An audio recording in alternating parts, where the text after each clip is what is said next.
हरे कृष्णा। ओम नमो भगवते वासुदेवाय। ओम नमो भगवते वासुदेवाय। ओम नमो भगवते वासुदेवाय। ओम अज्ञानतिमिरान्धस्य ज्ञानाञ्जनशलाकया चक्षुरुन्मिलितं येन तस्मै श्रीगुरवे नमः।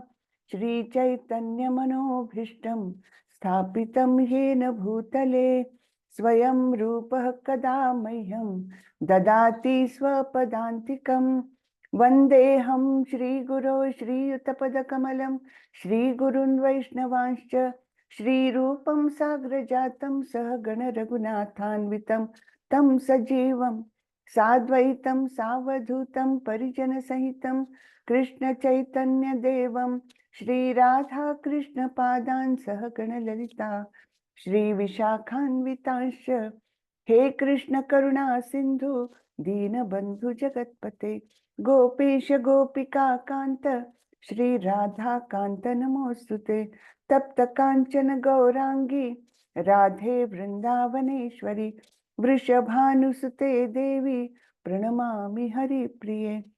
नमो विष्णुपदाय कृष्णपृष्ठाय भूतले श्रीमते भक्ति वेदांत स्वामिन् इति नामिने। नमस्ते सरस्वती देवे गौरवाणी प्रचारिणे निर्विशेषाय शून्यवादी पाश्चात्य देशतारिणी। जय श्री कृष्ण चैतन्य प्रभु नित्यानंदा श्री अद्वैत गदाधर श्रीवासादि गौर भक्त वृंदा। हरे कृष्णा कृष्णा कृष्णा हरे हरे, हरे रामा राम रामा हरे हरे, हरे कृष्णा कृष्णा कृष्णा हरे हरे, हरे रामा राम रामा हरे हरे। हरे कृष्णा सभी को। हरे कृष्णा। हरे कृष्णा माता जी। हरे कृष्णा माता जी। हरे कृष्णा। हरे कृष्णा माता जी। दंडवत हरे कृष्णा। प्रणाम। दंडवत प्रणाम माता जी। तो हमने बार बार ये सुना है, भगवान ने बार बार बोला है कि कैसे भक्ति योग ही सर्वोच्च योग है। तो अगर यहाँ पर लोगों के मन में शंका आती है कि यहाँ पर जो प्रभुपाद जी ने बताया हमको है ना, तो अगर भक्ति ही परिणति यानी अंतिम चरण है तो ज्ञान को अंतिम 6 अध्याय में क्यों प्रस्तुत किया गया है? ये प्रश्न निश्चित रूप से हम सबके मन में आता ही है। तो प्रभुपाद जी बताते हैं सही मायने में पूर्ण भगवत गीता भक्ति ही है। प्रथम 6 अध्याय चर्चा करते हैं कि कैसे कार्य के माध्यम से भक्ति को प्राप्त किया जाए और अंतिम 6 अध्याय में ज्ञान के माध्यम से इसे प्राप्त करने का वर्णन है। और मध्य 6 जो है वो तो भक्ति की ही चर्चा करते हैं। ठीक है, तो यहाँ पर प्रभुपाद जी स्पष्ट करते हैं कि वास्तविकता तो भक्ति ही है संपूर्ण भगवत गीता, लेकिन इनको कर्मयोग के माध्यम से कैसे प्राप्त किया जाए, यानी कर्मयोग के मार्ग से भक्ति योग तक कैसे पहुंचा जाए, या अभी बताएंगे ज्ञान के माध्यम से भक्ति योग तक कैसे पहुंचा जाए। ये इसकी विशेषता है। इसके अलावा 12वें अध्याय में कृष्ण ने बताया है कि कैसे वह व्यक्तिगत रूप से अपने भक्तों को जन्म और मृत्यु से बचाते हैं, है ना। तेषाम अहम समुद्धरता मृत्यु संसार सागरात, ये बोला है ना 12वें अध्याय में। तो ये भी हमने देखा है कि भक्तों के लिए एक स्पेशल स्थान है भगवान के मन में। वैसे तो वो सभी के लिए समभाव रखते हैं, लेकिन फिर भी भक्त के लिए उनके मन में सॉफ्ट कॉर्नर होता ही है। और फिर अंतिम 6 अध्याय भौतिक दुनिया से खुद को निकालने के लिए आवश्यक दार्शनिक ज्ञान प्रदान करते हैं। तो इस भौतिक दुनिया में जहां पर हम तीनों गुणों से बंधे हुए हैं, इसलिए हमको क्या कहते हैं, बद्ध जीव। तो किससे बंधे हैं हम? तीनों गुणों से, सतोगुण, रजोगुण और तमोगुण। ये गुण यानी संस्कृत में रस्सी भी कहते हैं, रस्सी यानी गुण। हाँ, तो इन रस्सियों के माध्यम से हम एक्चुअली इस भौतिक जगत में बंधे हुए हैं, और हमको कठपुतली के समान नचाती है ये प्रकृति, है ना। ये तीन गुण नचाते हैं। ज्ञान माया से छुटकारा पाने में सहायता करती है और हमें कृष्ण की ओर आकर्षित करती है। तो ज्ञान मार्ग हम क्यों अभी पढ़ने जा रहे हैं? क्योंकि इससे माया से हम छुटकारा पा सकते हैं, यानी ये तीन गुणों के बंधन को हम काट सकते हैं, इसलिए ये ज्ञान आवश्यक है। जब हम इस बंधन से छुटकारा पाएंगे, इस कैद से मुक्त हो जाएंगे, तब तो कहीं हम भगवत धाम जा सकते हैं, है ना। तो बाहर का मार्ग क्या है? या इस बंधन से पहले छुटकारा पाना।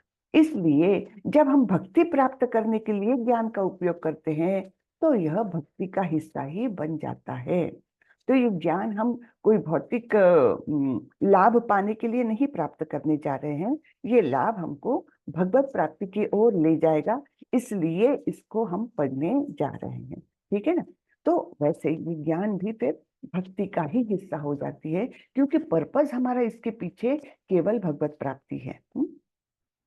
ठीक है ना। तो ये बहुत सुंदरता से प्रभुपाद जी ने समझाया है यहाँ पर।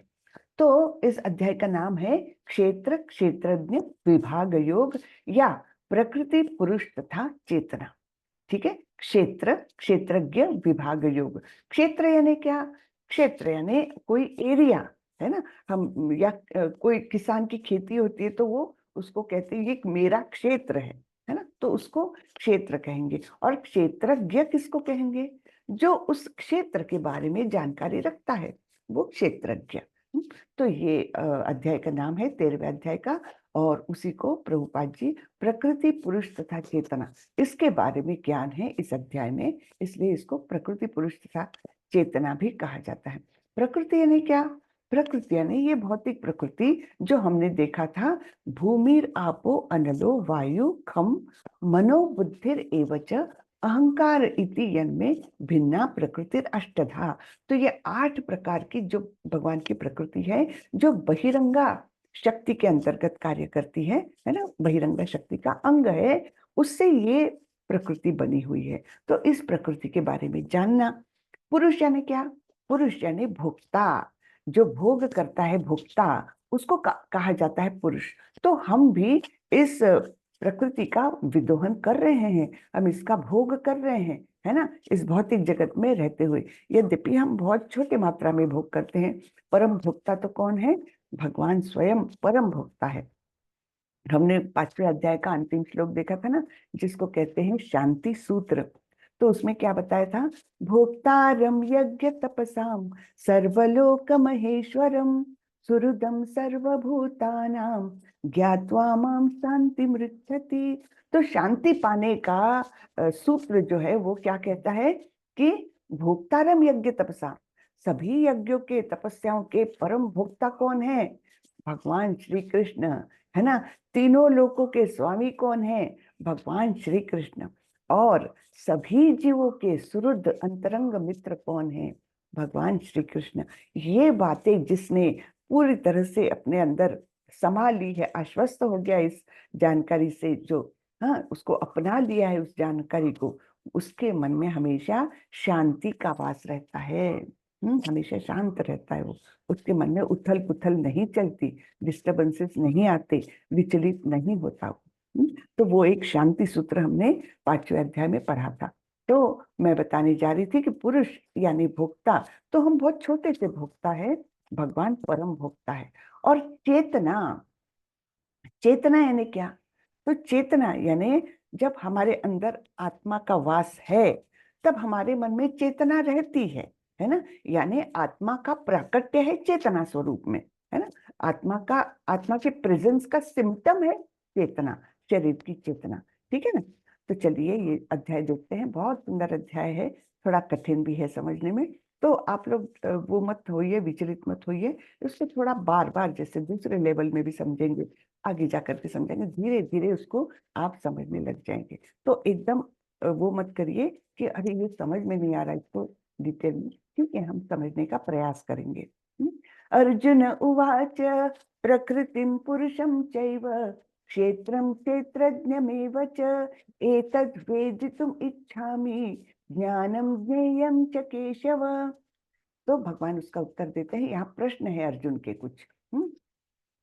श्री भगवान उवाच इदं शरीरं कौन्तेय क्षेत्रमित्यभिधीयते एतद्यो वेत्ति तं प्राहुः क्षेत्रज्ञ इति तद्विदः। तो अर्जुन के प्रश्न है। अर्जुन ने कहा, हे कृष्ण, मैं प्रकृति एवं पुरुष, पुरुष यानी भोक्ता, क्षेत्र एवं क्षेत्रज्ञ तथा ज्ञान एवं ज्ञेय के विषय में जानने का इच्छुक हूँ। यानी यहाँ पर अर्जुन ने कितने प्रश्न किए हैं? 6 प्रश्न किए हैं। प्रकृति क्या है, पुरुष क्या है, क्षेत्र क्या है, क्षेत्रज्ञ क्या है, ज्ञान क्या है और ज्ञेय क्या है, इसके विषय में अर्जुन जानने के इच्छुक है। हम भी तो इच्छुक है ना? तो हमें भी ये ज्ञान प्राप्त करना है। श्री भगवान ने कहा, हे कुंती पुत्र, यह शरीर क्षेत्र कहलाता है और इस क्षेत्र को जानने वाला क्षेत्रज्ञ है। ठीक है ना? तो क्षेत्र किसे कहा है? ये हमारे शरीर को, ये क्षेत्र है और इस क्षेत्र को जानने वाला क्षेत्रज्ञ है। तो इस शरीर को कौन कौन जानता है? हम तो जानते ही हैं अपने शरीर को, है ना? लेकिन और एक है जो हमारे शरीर को जानता है। वो कौन है? वो हमारे हृदय में बैठे हुए परमात्मा। बराबर है ना? और परमात्मा की विशेषता ये है कि ये आपके शरीर को तो जानते ही है, लेकिन सभी के शरीरों को जानते हैं। हाँ, तो ये परमात्मा की विशेषता है। हम तो केवल मर्यादित स्वरूप में हम अपने शरीर को जानते हैं, अपने क्षेत्र को जानते हैं, लेकिन भगवान सभी क्षेत्रों को जानता है। तो ये जो 6 सवाल है उनके उत्तर यहाँ पर समराइज किए हैं। प्रकृति यानी क्या? प्रकृति यानी भौतिक प्रकृति। ठीक है। पुरुष जो आनंद भोगता है ना, प्रकृति का आनंद भोगता है। ठीक है। तो हम जो जीव है, हम भी आनंद भोगते हैं प्रकृति का, इसलिए हम भी पुरुष है, लेकिन परम पुरुष भगवान है। क्षेत्र क्या है? हमारा शरीर। क्षेत्रज्ञ क्या है? क्षेत्र के ज्ञाता, वह शरीर में आत्मा और परमात्मा जो सभी शरीरों को जानता है वो। तो इस प्रकार से 2 क्षेत्रज्ञ हैं। ज्ञानम यानी क्या? ज्ञान यानी क्या? क्षेत्र और क्षेत्रज्ञ को समझना। ठीक है। क्षेत्र और क्षेत्रज्ञ को जो समझने का जो ज्ञान है, वो उसको ही ज्ञान कहा गया है। और ज्ञान का लक्ष्य क्या है? परमात्मा। ज्ञान का लक्ष्य है परमात्मा को जानना। हाँ, तो इस ज्ञान के माध्यम से हम प्रयास क्या कर रहे हैं? केवल ज्ञान अर्जित नहीं कर रहे, उसका एक उद्देश्य है, और वो उद्देश्य है परमात्मा को जानना। ठीक है। क्षेत्रज्ञं चापि मां विद्धि सर्वक्षेत्रेषु भारत क्षेत्र क्षेत्रज्ञयोर् ज्ञानं यत्तज्ज्ञानं मतं मम। हाँ, तो हे अर्जुन, आपको समझना चाहिए कि मैं भी सभी शरीरों का ज्ञाता हूँ, और इस शरीर और उसके ज्ञाता को समझने को ज्ञान कहा जाता है। यही मेरी राय है। तो भगवान बोल रहे हैं, ज्ञान किसको कहा जाता है? फिजिक्स, केमिस्ट्री, मैथमेटिक्स, ये ज्ञान नहीं बोल रहे भगवान। भगवान बोल रहे हैं शरीर और उसके ज्ञाता को समझना, ये ज्ञान है। तो ज्ञान की परिभाषा हम भौतिक जगत में अलग करते हैं, लेकिन आध्यात्मिक जगत की परिभाषा एकदम भिन्न है। ये इसको जो हमारे भौतिक ज्ञान, सो कॉल्ड ज्ञान को ज्ञान नहीं मानते, वो क्षेत्र और क्षेत्रज्ञ को जानना है ना, तो इसको ज्ञान मानते हैं। हाँ, पदार्थ और आत्मा परमात्मा, इनकी भिन्नता जानना, इनका परस्पर रिश्ता जानना, ये ज्ञान है। बाकी भौतिक ज्ञान की भी हमको आवश्यकता है। क्यों? क्योंकि इस भौतिक जगत में हमको अपना शरीर जो है उसका पालन पोषण ध्यान से करना है। क्यों? क्योंकि इस शरीर के माध्यम से हम भगवत प्राप्ति कर सकते हैं। शरीर माध्यमम खलु धर्म साधनम।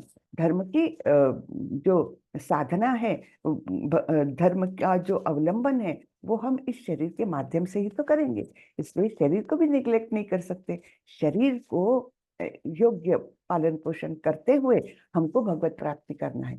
लेकिन हमारा अभी हो क्या रहा है?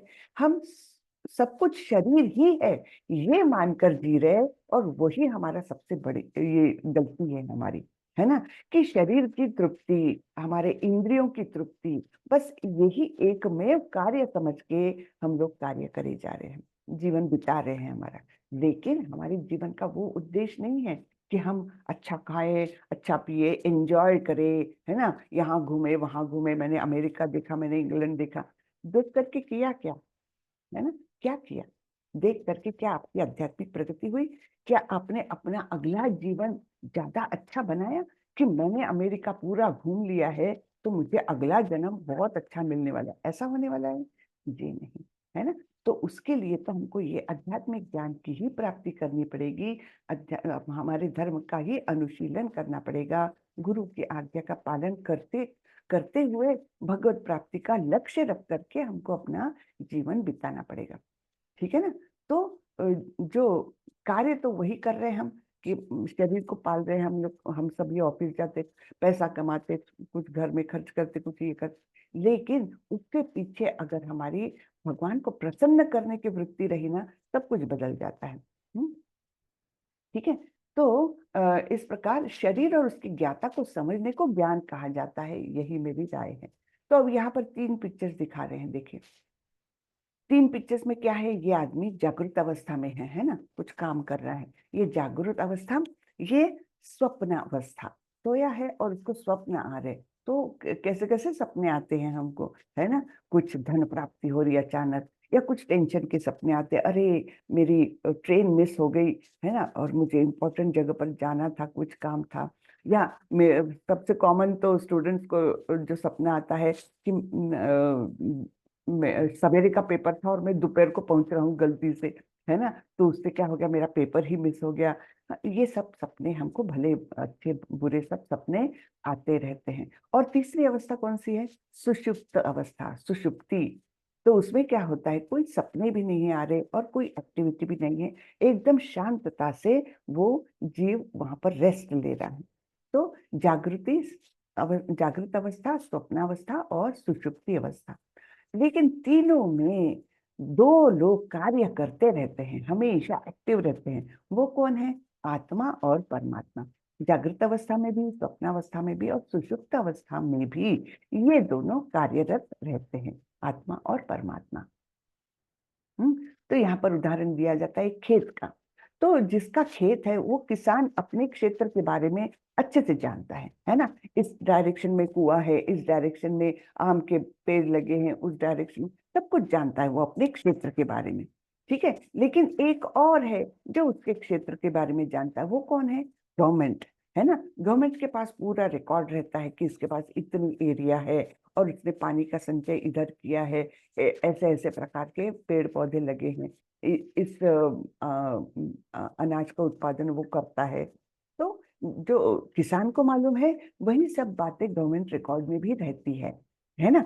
और गवर्नमेंट रिकॉर्ड में सभी किसानों के लैंड के बारे में रिकॉर्ड रहता है, बराबर है ना। तो यही किसान जो है वो हमारी आत्मा केवल अपने क्षेत्र के बारे में जानता है, लेकिन परमात्मा जो है वो सभी के बारे में जानता है। तो ये हम कंपेयर कर सकते हैं कि एक किसान और गवर्नमेंट रिकॉर्ड्स, वैसे ही यहाँ आत्मा और परमात्मा। विभिन्न वैदिक ग्रंथों में विभिन्न ऋषियों ने कार्यकलापों के क्षेत्र तथा उन कार्यकलापों के ज्ञाता के ज्ञान का वर्णन किया है। इसे विशेष रूप से वेदांत सूत्र में कार्य कारण के समस्त तर्क समेत प्रस्तुत किया गया है। तो वेदांत सूत्र लिखा गया था किसके द्वारा, व्यास मुनि के द्वारा। व्यास मुनि ने सभी पुराणों की, उपनिषदों की और सभी ग्रंथों की निर्मित व्यास देव ने की। लेकिन इतनी सारी ग्रंथ रचना करी, अंतिमतः उन्होंने वेदांत सूत्र लिखा, फिर भी उनको मन में संतोष नहीं था। हाँ, क्यों नहीं था, आनंद नहीं मिल रहा था। अब कोई नहीं तो मानेगा, हाँ मैंने तो इतनी सारी ग्रंथों की निर्मित की है ना, और इतना ज्ञान दिया है लोगों को, तो अब मैं वेद भी उन्होंने ही लिखे थे, तो मनुष्य को सेटिस्फेक्शन मिलेगा कि मैंने इतनी सारी निर्मित की। लेकिन वेद व्यास का ऐसा नहीं हुआ। वेद व्यास मन से बड़े असंतुष्ट रहे कि मैंने इतनी सब निर्मित तो की है साहित्य की, लेकिन मन में कुछ खुशी नहीं हो रही। तब नारद मुनि वहां आए। नारद मुनि वेद व्यास के गुरु थे और उन्होंने पूछा कि तो वेद व्यास ने बताया, अपनी डिफिकल्टी बताई कि मुझे संतुष्टि नहीं मिल रही है, मैंने सब कुछ लिखा है, महाभारत भी लिखा है, इतने सारे पुराण लिखे हैं, वेद लिखे हैं, उपनिषद लिखे हैं, लेकिन मुझे मन में संतुष्टि नहीं हो रही। तब नारद मुनि ने उनको समझाया था, तुमने ये सब निर्माण तो किया, लिखा तो है, रचना की है, लेकिन उसमें तुमने भगवान की लीलाओं का, उनका गुणों का वर्णन नहीं किया है। और जब तक वो तुम नहीं करोगे, गुणों का वर्णन और उनकी लीलाओं का वर्णन, उनके भक्तों का वर्णन, उनके कार्यकलापों का वर्णन, ये जब तक तुम नहीं करोगे, तुम्हारे मन को संतोष नहीं मिल सकता। और ये ज्ञान पाकर के वेद व्यास ने क्या लिखा? श्रीमद् भागवत पुराण। तो भागवत पुराण जो है वो वेद व्यास की अंतिम रचना है, और वह सर्वोत्कृष्ट रचना है, अमल पुराण उसको कहा जाता है। तो केवल श्रीमद् भागवतम पढ़ के हम संपूर्ण ज्ञान पा सकते हैं, फिर उसके साथ हमको उपनिषद वगैरह या दूसरे पुराण वगैरह पढ़ने की आवश्यकता ही नहीं रहती, ऐसा वो ग्रंथ उन्होंने लिखा है। तो इसलिए इस्कॉन में क्या क्या पढ़ाया जाता है? सबसे पहले तो भगवत गीता, और फिर भागवतम, और फिर डॉक्टरेट के लिए चैतन्य चरितामृत। तो ये पढ़ाया जाता है। तो इसलिए यहाँ पर बताया है कि वेदांत सूत्र में उन्होंने कार्य कारण के समस्त तर्क समेत प्रस्तुत किया। ये सब क्षेत्र तथा उनके कार्यकलापों के ज्ञाता है, क्षेत्र और क्षेत्रज्ञ, इसके बारे में वेदांत सूत्र में वेद व्यास जी ने बहुत अच्छे से विस्तृत वर्णन किया है। हाँ? अब यहाँ पर हम ये ज्ञान पाने जा रहे हो कि हमारे अंदर अलग अलग प्रकार के कोश कैसे हैं, यानी आवरण कैसे कैसे हैं। तो पहला है, भगवान की शक्ति का प्राकट्य अन्नमय रूप में होता है, जिसका अस्तित्व है, जिसका अर्थ है अस्तित्व के लिए भोजन पर निर्भरता। यह ब्रह्म की भौतिकतावादी अनुभूति है। यानी एक बच्चे को भी पता है कि मुझे भूख लगी तो मुझे अन्न चाहिए, मुझे दूध चाहिए, है ना। ये तो बच्चे को भी पता है क्या, कि मुझे अपने अस्तित्व के लिए अन्न की आवश्यकता है। बच्चा भी रोता है, उसको पता है कि तुरंत से वो जैसे ही उसके पास दूध आता है तो वो एकदम से उस पर लपक पड़ता है। ये तो बच्चे को भी, नवजात शिशु को भी ये पता है। हाँ, सभी प्राणियों को भी ये पता है। तो ये भौतिकता एकदम लोएस्ट लेवल की अनुभूति है ब्रह्म की। है तो ब्रह्म की अनुभूति, लेकिन एकदम ही बेसिक स्तर की। ठीक है। अन्न में परम सत्य के अनुभूति करने के पश्चात फिर प्राणमय रूप में मनुष्य सजीव लक्षणों या जीवन रूपों में परम सत्य की अनुभूति करता है। तो सजीवता जब, यानी अन्न, पहले तो बेसिक लेवल हुई अन्नमय कोश की, फिर उसके ऊपर है ये प्राणमय कोश की सजीवता का लक्षण होना आवश्यक है, तब वो ब्रह्म की अनुभूति करने लगता है। फिर ज्ञानमय रूप में यह अनुभूति सजीव लक्षणों से बढ़कर चिंतन, अनुभव तथा आकांक्षा तक पहुंचती है। हाँ? तो सबसे बेसिक है अन्नमय, फिर प्राणमय, फिर ज्ञानमय। ज्ञान में सजीव लक्षणों से बढ़कर हम कुछ सोचते हैं, कुछ मन में विचार आते हैं, है ना, और अनुभव के आधार पर हम अगली एक्शन डिसाइड करते हैं। अब यहाँ तक तो ये तीनों स्टेजेस तो पशुओं में भी है ना। तो जैसे एक कुत्ता भी है अगर, तो उसको हमने जाकर के बिस्किट दिए, हम 10-15 दिन बाद भी आएंगे तब भी वो हमको पहचान लेगा कि हाँ, इसने मुझे कुछ खाने को दिया था। तो वो हम वहां जाते ही वो अपनी पूंछ हिलाकर अपना आनंद ये करता है, और अपेक्षा भी करता है कि अब फिर से मुझे बिस्किट मिलेंगे, है ना। तो ये अनुभव पर आधारित जो एक्टिविटीज है ना, इच्छाएं करना ये एक्टिविटी है, चिंतन करना ये एक्टिविटी है, ये सब मन की ये है ना, कि मन के कार्यकलाप क्या है, थिंकिंग, फीलिंग एंड विलिंग। तो ये सब मानसिक स्तर तक ये एक्टिविटीज है, ये पशुओं में भी है, तो उसमें कोई बड़ी बात नहीं। उसके ऊपर क्या है, तब ब्रह्म की उच्चतर अनुभूति होती है, जिसे विज्ञानमय रूप कहते हैं, जिससे जीव के मन तथा जीवन के लक्षणों को जीव से भिन्न समझा जाता है। तब वो धीरे धीरे ये समझने लगता है कि मैं तो बोल रहा हूँ ये मेरा हाथ, फिर मैं बोल रहा हूँ मेरा पेन, तो मेरा हाथ और मेरा पेन, इसमें क्या अंतर रहा? तो ये मैं कुछ अलग हूँ, ये वो थोड़ा सा समझने लगता है ना। ये शरीर यानी मैं नहीं, मैं कुछ भिन्न हूँ। जैसे वो दूसरों के अनुभव से भी सीखता है कि किसी की मृत्यु हो गई, तो उसकी मृत्यु होगी तो शरीर तो वहीं पड़ा है, तो क्या चला गया? जिसको हम बोलते हैं कि वो इंसान चला गया, वो अब नहीं है, उसका शरीर तो यही रखा हुआ है। तो ये सब समझने लगता है, उसको विज्ञानमय रूप कहते हैं। विज्ञान यानी, विज्ञान किसको कहते हैं? एक्सपेरिमेंटल नॉलेज, यानी जिसको हम प्रत्यक्ष रूप से अनुभव कर सकते हैं। तो इस प्रकार वो देख देख कर, समझ करके वो ये जानने लगता है कि वो कुछ भिन्न है, वो केवल शरीर तक मर्यादित नहीं है। जीव है ना, जिससे जीव के मन तथा जीवन के लक्षणों को जीव से भिन्न समझा जाता है। इसके पश्चात परम अवस्था आती है जो आनंदमय है, अर्थात सर्व आनंदमय प्रकृति की अनुभूति है। इस प्रकार से ब्रह्म अनुभूति की 5 अवस्थाएं हैं, जिन्हें ब्रह्म पुच्छम कहा जाता है।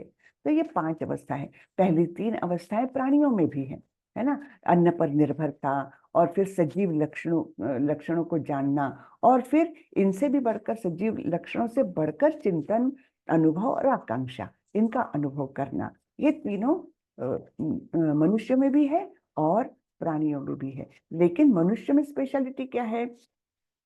वो अपने आप को इस शरीर से भिन्न है ये समझने लगता है, और जब ये समझता है तब अपने उस मैं को वो उसके ओरिजिन से जोड़ने की कोशिश करता है, यानी आत्मा को परमात्मा से जोड़ने की जब कोशिश करता है, तब वह आनंदमय प्रकृति का अनुभव करता है। तो यही सर्वोच्च प्रकृति है, यही सर्वोच्च स्तर है जीवन का।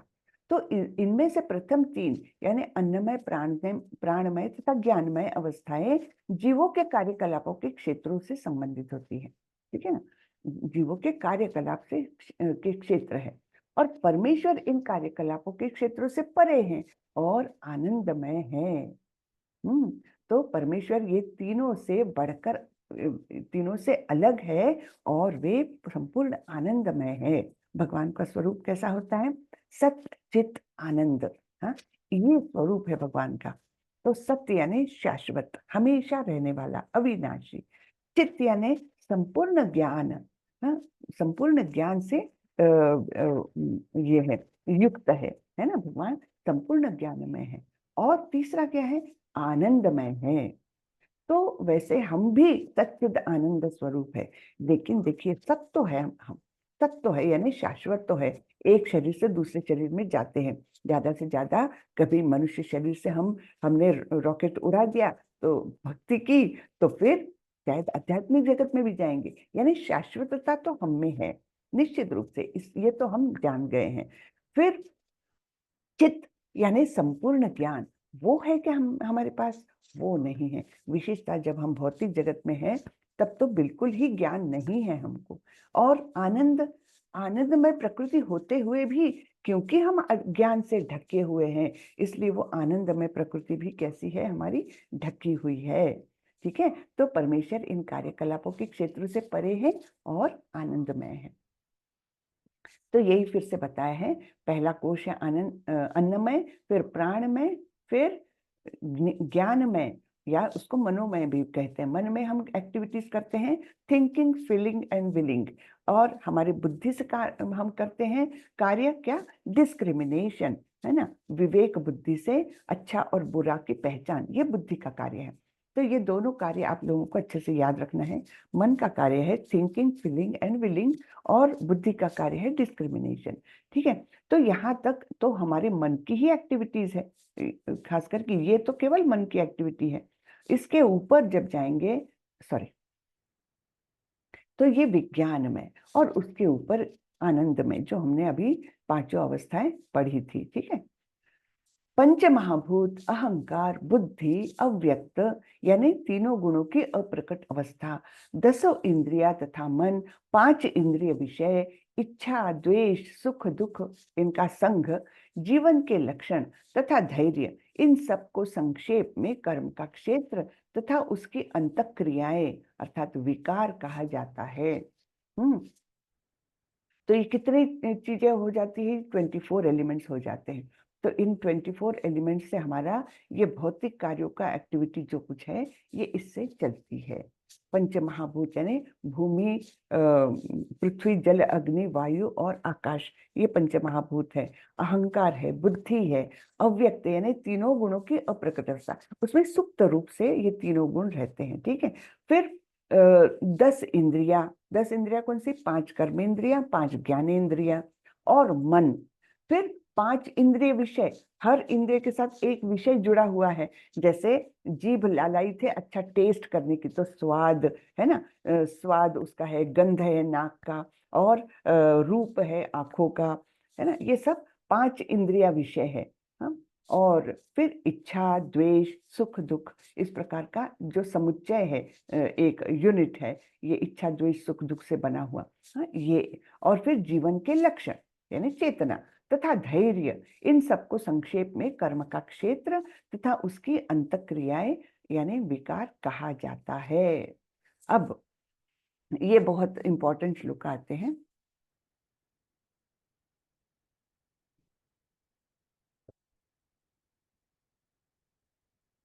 अमानित्वम् अदाम्भित्वम् अहिंसा क्षान्तिरार्जवम् आचार्योपासनं शौचं स्थैर्यम् आत्मविनिग्रहः इन्द्रियार्थेषु वैराग्यम् अनहंकार एव च जन्म मृत्यु जरा व्याधि दुःख दोषानुदर्शनम् असक्तिरनभिष्वङ्ग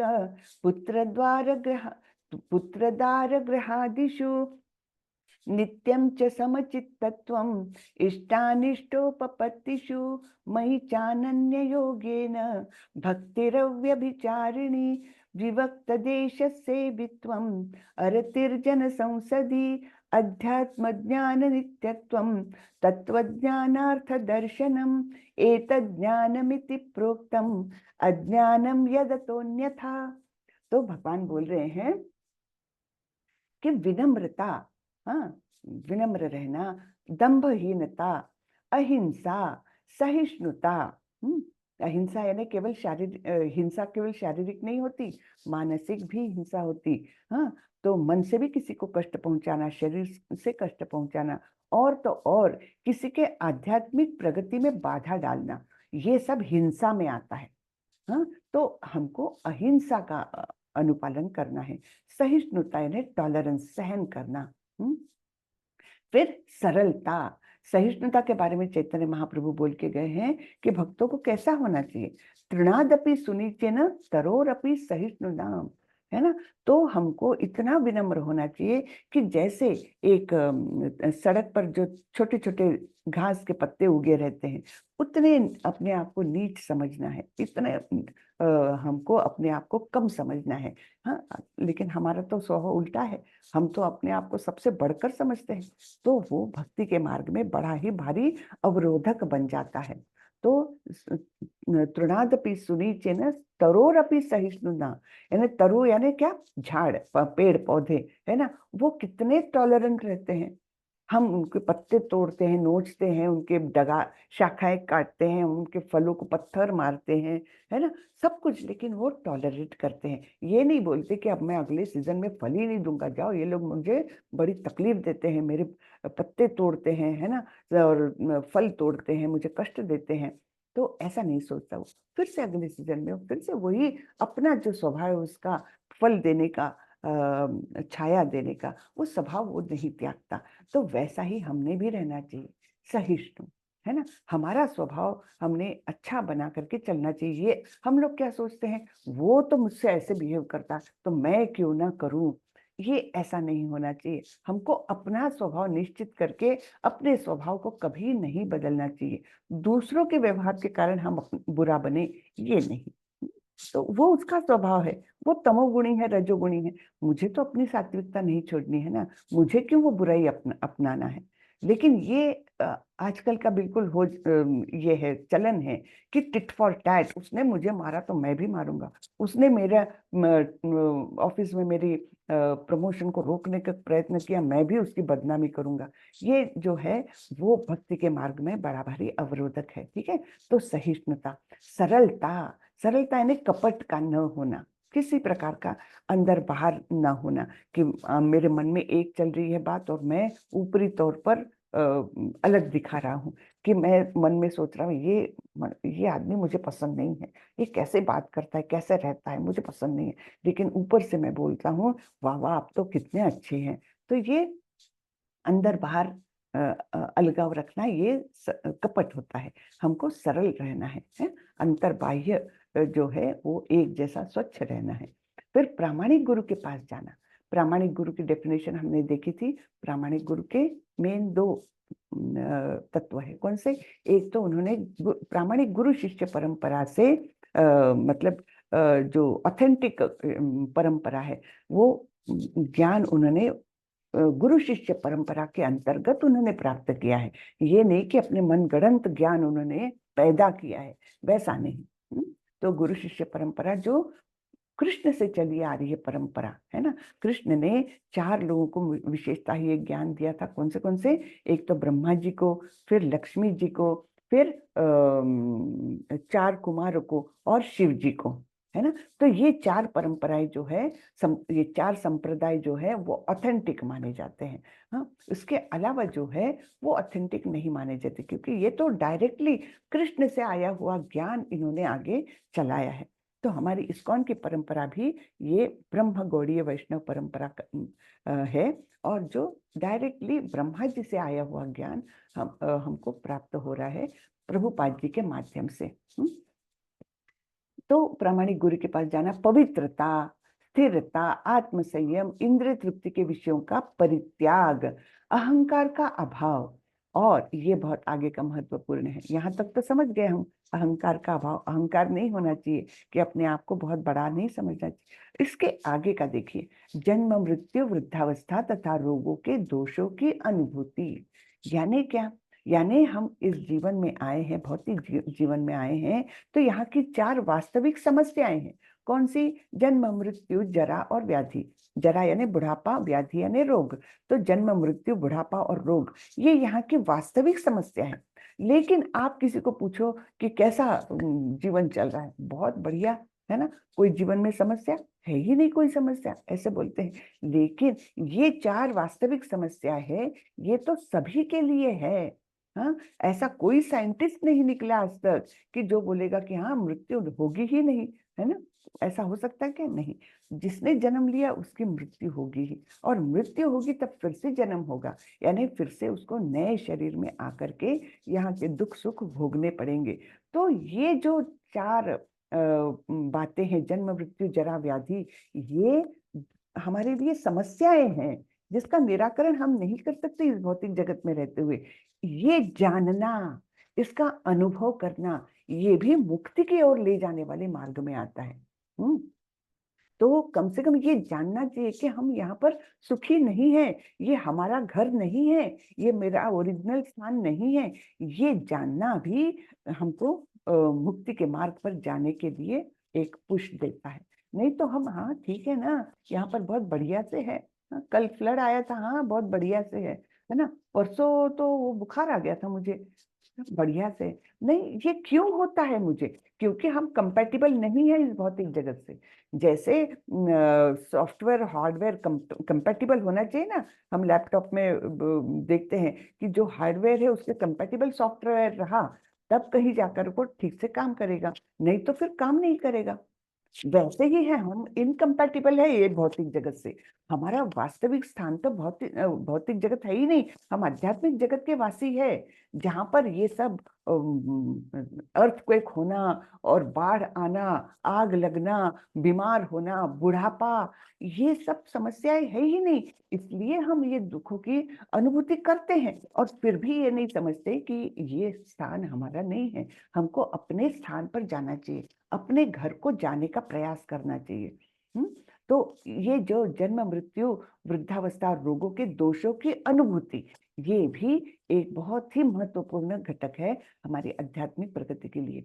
हाँ, फिर वैराग्य यानी विरक्ति, इस भौतिक जगत से आसक्ति न रखना। संतान, स्त्री, घर तथा अन्य वस्तुओं की ममता से मुक्ति। हमको बांध करके क्या रखती है? बांध करके, मैं, मेरा, मैंने, ये मैं हमको बांध करके रखता है।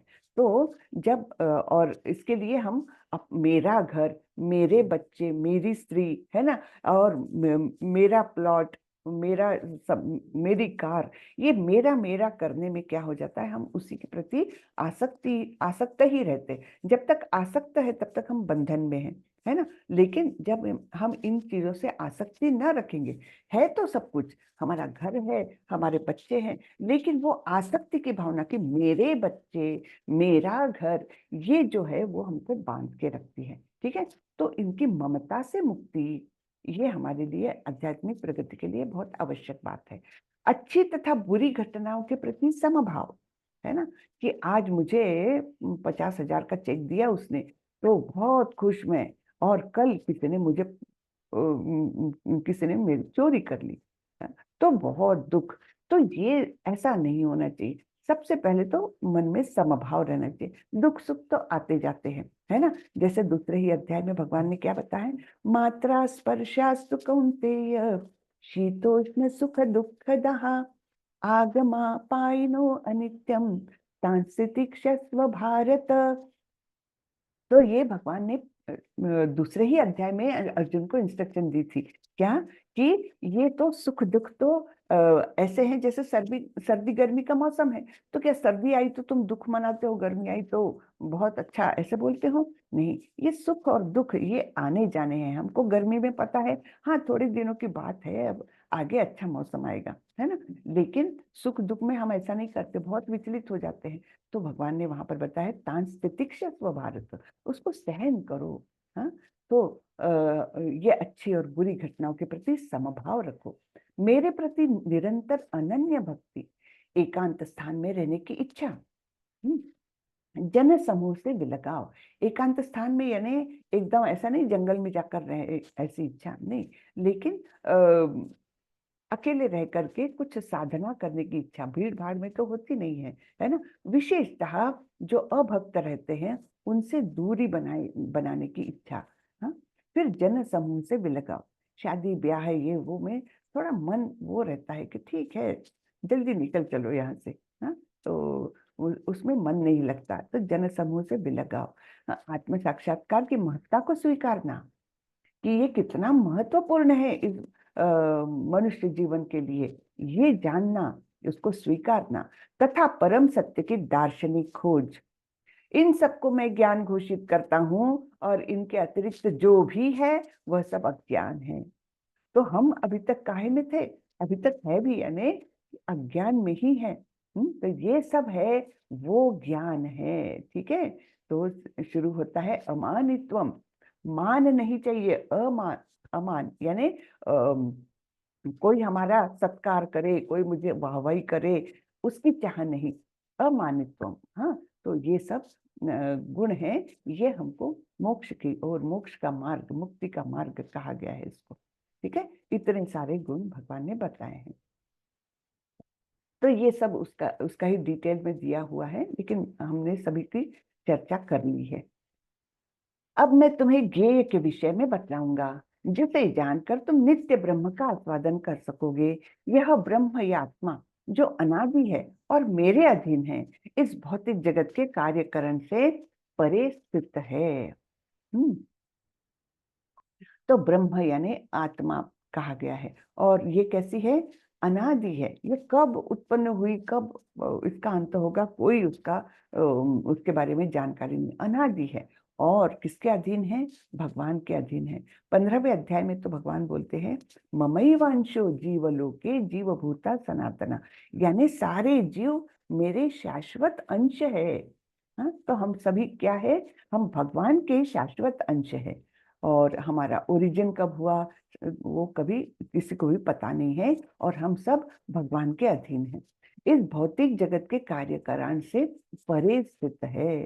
तो ये है आगे और ज्ञान हमको प्राप्त होने वाला है। सर्वेन्द्रिय गुणाभासम सर्वेन्द्रिय विवर्जितम असक्तम सर्वभृत्यैव निर्गुणम गुणभोक्तृ च तो इस पिछले ये वाले श्लोक में आत्मा के बारे में बताया है भगवान ने कि किस प्रकार से हमारी आत्मा यानी हम जीव जो है भगवान के अधीन है और इस भौतिकता से परे हैं। अब इस श्लोक में भगवान परमात्मा के बारे में बता रहे हैं। क्या बोलते हैं? परमात्मा समस्त इंद्रियों के मूल स्रोत है, फिर भी वो इंद्रियों से रहित है। अब ये इंद्रियों की बात यानी यानी भौतिक इंद्रियों से रहित है वे। हमको तो उन्होंने भौतिक इंद्रियां दी है। हाँ, सारी इंद्रियों का मूल स्रोत वही है, लेकिन खुद भौतिक इंद्रियों से रहित है। हाँ, तो ये नहीं समझना चाहिए कि उनके हाथ पैर नहीं है, कुछ नहीं है, ऐसा नहीं है। लेकिन जो हम भौतिक शरीर बनाए हुए हैं, तो उनका शरीर भी भौतिक नहीं है, आध्यात्मिक है, ये हमको समझना चाहिए। वे समस्त जीवों के पालन करता होकर भी अनासक्त है। तो अब पालन करता जो होता है वो निश्चित रूप से उस जीव से आसक्त हो जाता है। जैसे हम घर में एक पेट डॉग भी पाल ले, है ना, एक कुत्ता भी पाल ले, तो क्या हो जाता है, हम जैसे ही उसके पालन करता बन जाते हैं तो उसके प्रति हम बड़े आसक्त होते हैं, है ना। अरे मेरा कुत्ता है ये, इसको मैंने साफ रखना चाहिए, इसको मैंने ऐसे डेकोरेट करना चाहिए, उसको ये खाना खिलाना चाहिए। मतलब क्या है कि हम उसके प्रति आसक्त हो जाते हैं। लेकिन भगवान तो हम सभी के पालन करता है, फिर भी आसक्त नहीं है हमसे, अनासक्त है। वे प्रकृति के गुणों के परे हैं, फिर भी वे भौतिक प्रकृति के समस्त गुणों के स्वामी हैं। तो ये परमात्मा का वर्णन हो रहा है, यानी प्रकृति के 3 गुण उनको बांध नहीं सकते, यद्यपि उन्होंने उसकी निर्मित की है, स्वामी है उसके, लेकिन उसके बंधन में नहीं है। हम उसके बंधन में हैं, गुणों के हम बंधन में हैं। ठीक है। परम सत्य समस्त जीवों अर्थात चर अचर के बाहर तथा भीतर स्थित है। वे भौतिक इंद्रियों के द्वारा जानने या देखने से परे हैं। यद्यपि वे अत्यंत दूर रहते हैं, किंतु हम सबों के निकट भी है। तो ये सब परमात्मा का वर्णन हो रहा है कि वे अंदर भी है, बाहर भी है। हमारे हृदय के अंदर परमात्मा स्वरूप में स्थित है, लेकिन चराचर सृष्टि में वे व्याप्त है, है ना। तो इस प्रकार से वह दोनों जगह है, अंदर भी है, बाहर भी है। वे भौतिक इंद्रियों के द्वारा जानने या देखने से परे हैं। हम भौतिक इंद्रियों से उनको कुछ नहीं ना देख सकते ना सुन सकते। हाँ, अतः अतः इंद्रिय नामानि अतः, वो कौन सा श्लोक है? अतः श्री हाँ, अतः श्री कृष्ण नामानि न भवेद ग्राह्यम इंद्रिय, जाने दीजिए। तो वो एक श्लोक अच्छा सुंदर सा आता है, श्री कृष्ण नामानि न भवेद ग्राह्यम इंद्रिय सेवन मुखे ही जिह्वादो स्वयमेव स्फुरति यदा। हाँ, तो हम भौतिक इंद्रियों से उनकी अनुभूति नहीं कर सकते, उनको जान समझ नहीं सकते, लेकिन सेवन मुखे ही जिह्वादो, जैसे ही हम उनकी सेवा करने में रत हो जाते हैं, उनका मुख नाम से लेते हैं, सेवन मुखे ही जिह्वा दो, यानी आदि उसका स्टार्ट कहाँ से है? उनका नाम लेने से। हाँ, जब हम नाम के स्वरूप में उनको स्मरण करते हैं, यानी जप करके और उनकी सेवा में लग जाते हैं, तब स्वयमेव स्फुरति यदा, वो सब हमको अपने आप हमको समझ में आने लगता है भगवान के बारे में। तो भौतिक इंद्रियों से हम उनको जानने या समझने की कोशिश नहीं करना चाहिए, क्योंकि हमारी इंद्रियां कैसी है, इसमें अनेक त्रुटियां हैं। हाँ, एक तो मर्यादित स्वरूप में देख सकती है, तो वो कभी कभी हमको भ्रमित करती है। ये सब 4 प्रकार की त्रुटियां बताई है इंद्रियों में। और जीवों का स्वभाव है गलतियां करना, टू एयर इज ह्यूमन अपन बोलते हैं ना, तो गलतियां करना उसका स्वभाव है। फिर चीटिंग प्रोपेंसिटी है, कुछ ना कुछ हम दूसरों को बढ़ा चढ़ा कर बताने का प्रयास करते हैं, चीट करने का प्रयास करते हैं। तो इस प्रकार से हमारी इंद्रियों में 4 प्रकार की त्रुटियां हमेशा रहती हैं। इसलिए इंद्रियों द्वारा हम उस पूर्ण पुरुष को कैसे समझ सकते हैं, कैसे जान सकते हैं? नहीं, है ना। तो केवल सेवोन्मुखे ही जिह्वादो स्वयमेव स्फुरति यदा, जब हम सेवा करने में लग जाते हैं, तब वो ज्ञान हमारे अंदर अपने आप आ जाता है। परम सत्य समस्त जीवो, ये वही है। हाँ, परम सत्य समस्त जीवों यानी चर अचर के बाहर तथा भीतर भी है। सूक्ष्म होने के कारण वे भौतिक इंद्रियों के द्वारा जानने या देखने से परे हैं। यद्यपि वे अत्यंत दूर रहते हैं, किंतु हम सबों के निकट भी है। तो एकदम निकट भी है, वो हमारे अंदर भी है और सभी जगह बाहर भी है। और तो और वे अपने नित्य धाम गोलोक वृंदावन में नित्य वास करते हैं। वे समस्त प्रकाशमान वस्तुओं के प्रकाश स्रोत हैं। वे भौतिक अंधकार से परे हैं और अगोचर है। वे ज्ञान है, ज्ञेय है और ज्ञान के लक्ष्य भी है। वे सबके हृदय में स्थित है। तो ये सब किसका वर्णन आ रहा है? परमात्मा का।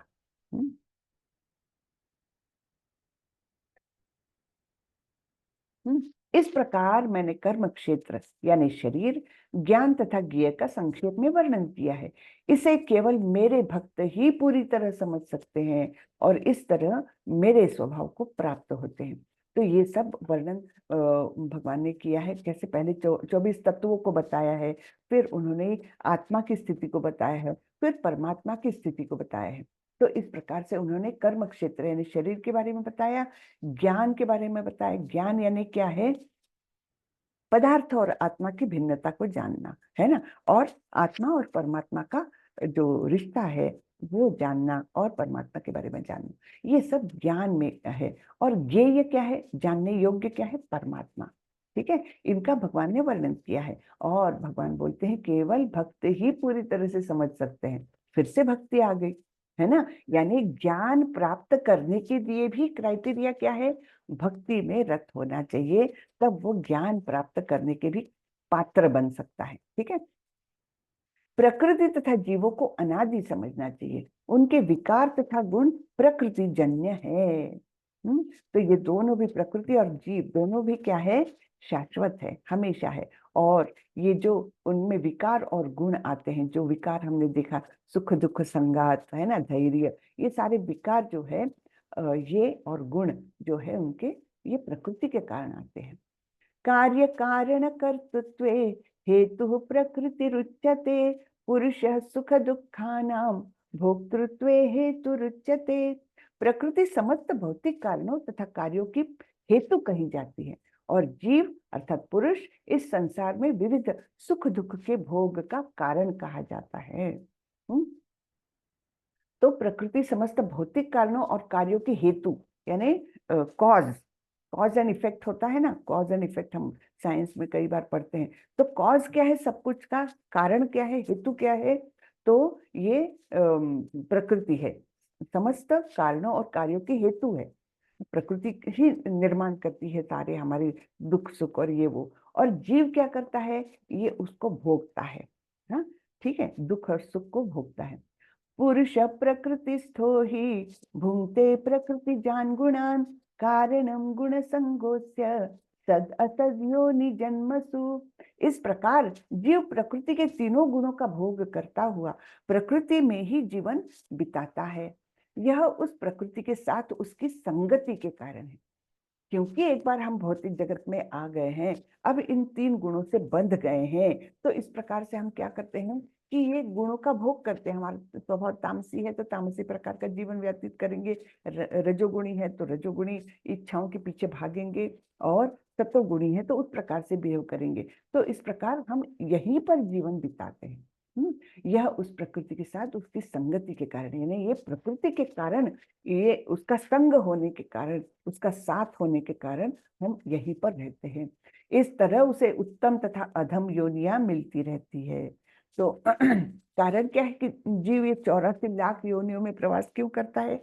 क्योंकि वो प्रकृति के साथ संग करता है और उसमें रहकर विविध प्रकार के भोगों का, जो अपने गुणों के अनुसार है, उसका हम भोग करते हैं। और इस प्रकार सद और असद, कभी अच्छी योनि कभी बुरी योनि, इनको इनमें हम आते जाते रहते हैं।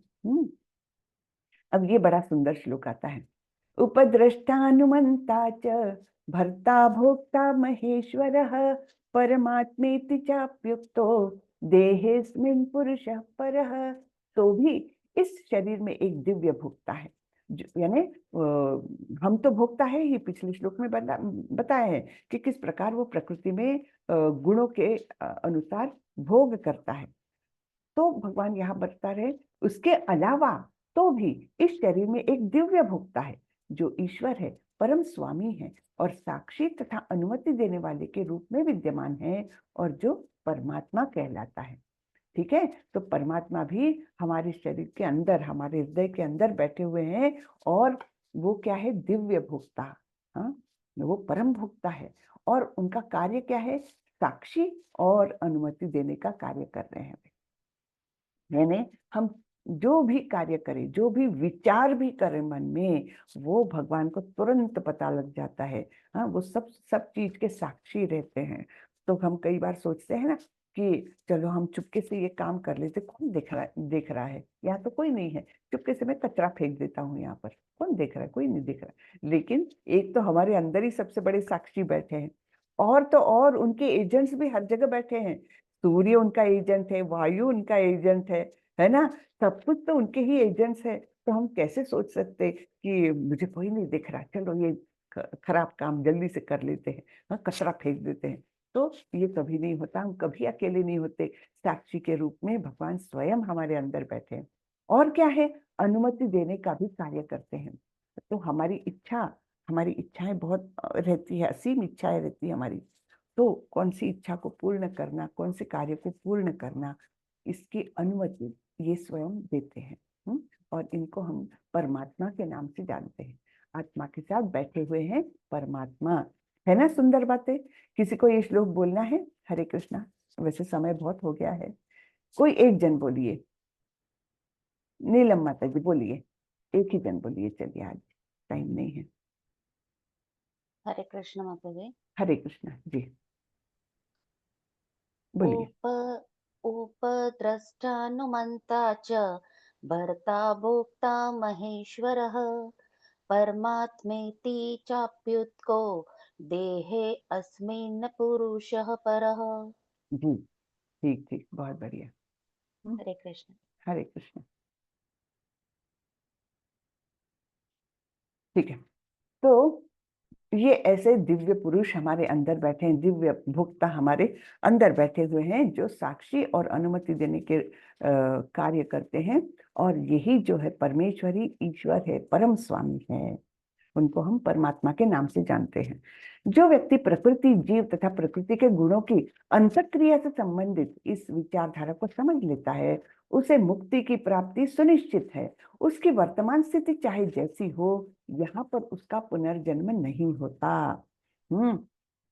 तो क्या समझना है हमको? व्यक्ति की प्रकृति, जीव और प्रकृति के गुणों की अंतःक्रिया, हाँ, जो दुख सुख संघात हमने देखा है ना, ये विकार है, ये सब कुछ जो जान लेता है, समझ लेता है, तो भगवान बोलते उसको पुनर्जन्म नहीं होता, उसको मुक्ति मिल जाती है।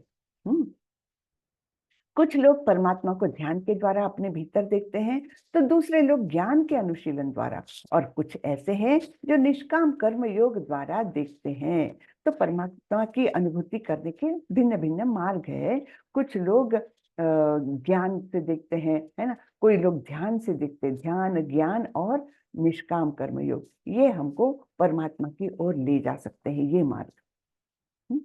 लेकिन परमात्मा स्वरूप कैसा है, भगवान की अनुभूति का दूसरा चरण है। हमने देखा था ना, सबसे लोएस्ट चरण है जो ब्रह्म ज्योति का ज्ञान, उसके बाद है परमात्मा का ज्ञान, और सबसे अंदर जो है, यानी सबसे मतलब क्या बोलेंगे, डिफिकल्ट कौन सा है? भगवान का स्वरूप का ज्ञान, यानी उनका श्याम सुंदर जो द्विभुज रूप है, वहां तक पहुंचना, ये केवल भक्त के लिए पॉसिबल है। हाँ, ये तो परमात्मा तक कौन कौन पहुंच रहे हैं? ध्यान करके भी पहुंचा जा सकता है, ज्ञान के माध्यम से भी पहुंचा जा सकता है, इवन निष्काम कर्म योग के माध्यम से भी पहुंचा जा सकता है। ठीक है। ऐसे भी लोग हैं जो यद्यपि आध्यात्मिक ज्ञान से अवगत नहीं होते, पर अन्यों से परम पुरुष के विषय में सुनकर उनकी पूजा करने लगते हैं। ये लोग भी प्रामाणिक पुरुषों से श्रवण करने की मनोवृत्ति होने के कारण जन्म तथा मृत्यु पथ को पार कर जाते हैं। तो ये लोग भी ऐसे पार कर जाते हैं। तो यहाँ पर उदाहरण दिया गया है कपिल मुनि और उनकी माता देवहूति। तो अब देखिए, माता बनी है शिष्य और पुत्र बना है गुरु। और कपिल मुनि एक्चुअली भगवान के अवतार ही थे, तो उनकी माता उनसे ज्ञान ग्रहण कर रही है। तो यहाँ पर जो बताया है ना कि ये लोग भी प्रामाणिक पुरुषों से श्रवण करने की मनोवृत्ति होने के कारण यानी माता को पता है कि मेरा पुत्र जो है वो परमात्मा का अवतार है, वो ज्ञानी है, तो उससे वो श्रवण कर रही है, एकदम एक शिष्य के समान हाथ जोड़ करके बैठी है। ये नहीं कि मैं माता हूँ तो मेरा स्थान ऊंचा है, ये नहीं, है ना। जब हम किसी से भी ज्ञान प्राप्त करते हैं तो हमने शिष्य तो नम्रता से वो सुनने की वो रखनी चाहिए। हमने कैसे ज्ञान प्राप्ति का कैसा मार्ग है कि हमने नम्रता पूर्वक, है ना, विनम्र होकर के तद्विद्धि प्रणिपातेन परिप्रश्नेन सेवया उपदेक्षन्ति ते ज्ञानम ज्ञानिनः तत्वदर्शिनः। तो ऐसा हमारे भगवत गीता में बताया गया है कि ज्ञान प्राप्ति की विधि क्या है। प्रणिपातेन, है ना, गुरु को प्रणाम करते हुए, हाँ, परिप्रश्नेन, जिज्ञासु होकर के परिप्रश्न करने का, क्वेश्चंस पूछने का गुरु से, हाँ, तद्विद्धि प्रणिपातेन परिप्रश्नेन सेवया, और क्या, सेवा करना है, तब कहीं गुरु हमको ज्ञान देते हैं। तो यहाँ पर ये बताया जाता है कि इनको आध्यात्मिक ज्ञान नहीं है, लेकिन योग्य व्यक्ति से सुन करके ये मुक्ति पा सकते हैं। हे भरतवंशियों में श्रेष्ठ, यह जान लो कि चर तथा अचर जो भी तुम्हें अस्तित्व में दिख रहा है वह कर्म क्षेत्र तथा क्षेत्र के ज्ञाता का संयोग मात्र है। यानी क्या, चर तथा अचर जो भी हमको सृष्टि में दिखता है ये क्या है, एक तो पदार्थ है और एक तो आत्मा है, बस इनका संयोग है। यानी कर्म क्षेत्र और क्षेत्रज्ञ, है ना, शरीर और शरीर को जानने वाला, इनको मिला करके ही सब कुछ बना हुआ है जो कुछ तुमको दिख रहा है। समम सर्वेषु भूतेषु तिष्ठन्तं परमेश्वरं विनश्यस्त्वम् अविनश्यन्तं यः पश्यति स पश्यति। जो परमात्मा को समस्त शरीरों में आत्मा के साथ देखता है और जो यह समझता है कि इस नश्वर शरीर के भीतर न तो आत्मा न ही परमात्मा कभी भी विनष्ट होते हैं, वही वास्तव में देखता है। यानी वास्तव में देखता है, यानी उसी के जो चक्षु है, चक्षु यानी आंखें जो है वो ज्ञान से युक्त है, यानी वो ज्ञानी है। तो वो क्या देखता है कि परमात्मा को समस्त शरीरों में आत्मा के साथ देखता है, यानी वो समदृष्टि रखता है कि जीव कोई भी हो, चींटी हो, हाथी हो, मनुष्य हो, सबके अंदर आत्मा है और साथ में बैठे हैं परमात्मा। यानी उस दृष्टि से सभी जीव एक जैसे हैं, ऊपर का आवरण भले ही अलग अलग हो, है ना। और जो यह समझता है कि इस नश्वर शरीर के भीतर न तो आत्मा न ही परमात्मा कभी भी नष्ट होते हैं, यानी आत्मा और परमात्मा ये दोनों भी शाश्वत स्वरूप के हैं, अविनाशी स्वरूप के हैं, ऊपर का देह बदलता रहता है। तो ये जो समझता है, देखता है, उसको वास्तविक ज्ञान है, ये बताया गया है ना। तो इतने सारे जीव है, लेकिन ये जो साधु पुरुष है ये देख रहा है कि हर एक जीव के अंदर आत्मा भी है और परमात्मा भी है। जो व्यक्ति परमात्मा को सर्वत्र तथा प्रत्येक जीव में समान रूप से वर्तमान देखता है वह अपने मन के द्वारा अपने आप को भ्रष्ट नहीं करता। इस प्रकार वह दिव्य गंतव्य को प्राप्त करता है। तो देखिए, ये प्रत्येक जीव में समान रूप से देखता है, यानी क्या, यानी ये नहीं समझता कि वो उसके हृदय में जो परमात्मा है ना वो जरा छोटे हैं, मैं मनुष्य हूँ, है ना, तो मैं श्रेष्ठ हूँ, मेरे अंदर के परमात्मा श्रेष्ठ है, ये नहीं। सबके अंदर सेम एक जैसे ही आत्मा परमात्मा है, कोई भिन्नता नहीं है, है ना। तो ये जब जानता है वो, तो वो अपने विचारों द्वारा, अपने कर्मों द्वारा अपने आप को पतित नहीं होने देता, है ना। तो वो क्योंकि फिर हिंसा ही नहीं करेगा, कैसे करेगा वो, क्योंकि उसको पता है हर जीव के अंदर आत्मा परमात्मा है और एक जैसे है, समान रूप में है। तो इस प्रकार वह दिव्य गंतव्य को समानता देखता है, समदर्शी होता है, इसलिए वो दिव्य गंतव्य को प्राप्त करता है।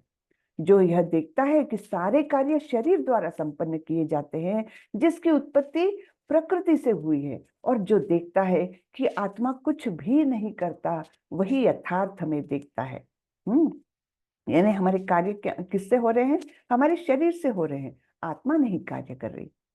तो ये जो देखता है इसलिए आत्मा मलिन नहीं होती। अगर वो भिन्नता देखता है शरीर और आत्मा की, तब वो उसकी आत्मा मलिन नहीं होती, और वो दृष्टि जो है वो यथार्थ दृष्टि है ना।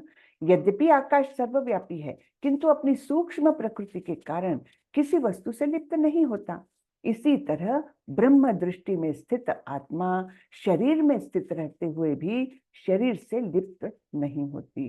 तो जब आत्मा के वास्तविक स्वरूप को हम जान जाते हैं, तब हम शरीर की गतिविधियों से अपनी आत्मा को भिन्न रख सकते हैं, लिप्त नहीं होती आत्मा, है ना। बिल्कुल उदाहरण दिया है जैसे आकाश का।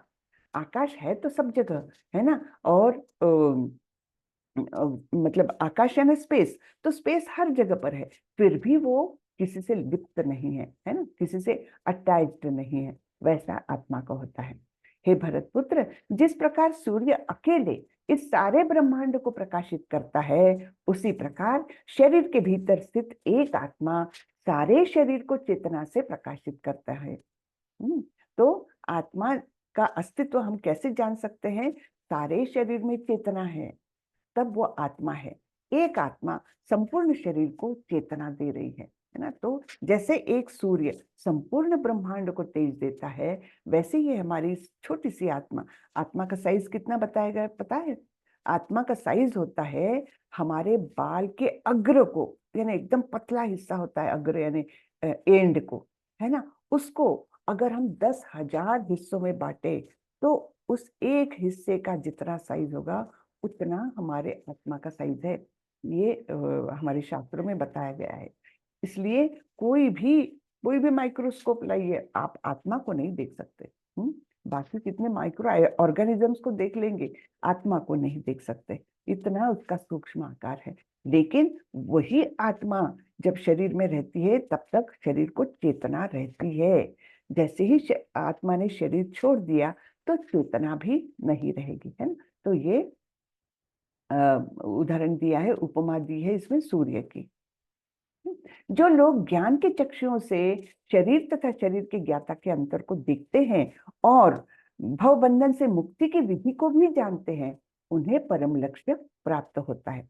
तो भवबंधन से मुक्ति की विधि कौन सी? हमने जो वो 5 श्लोक देखते ना, अमानित्वम, अदाम्भित्वम, अहिंसा, शांतिरार्जव, वो जो 5 श्लोकों में सारे गुण वर्णित है, वो है भवबंधन से मुक्ति का मार्ग। तो वो विधि जो जानते हैं, और शरीर और आत्मा, शरीर के ज्ञाता, फिर 2 शरीर के ज्ञाता है, कौन से? आत्मा और परमात्मा। तो शरीर और आत्मा और परमात्मा, इनके अंतर को जो जानता है, उसको परम लक्ष्य प्राप्त होता है।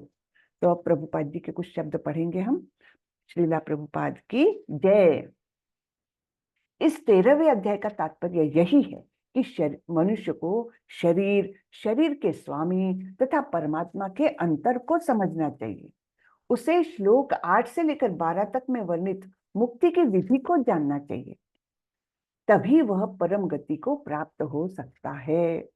श्रद्धालु को चाहिए कि सर्वप्रथम वह ईश्वर का श्रवण करने के लिए सत्संगति करे।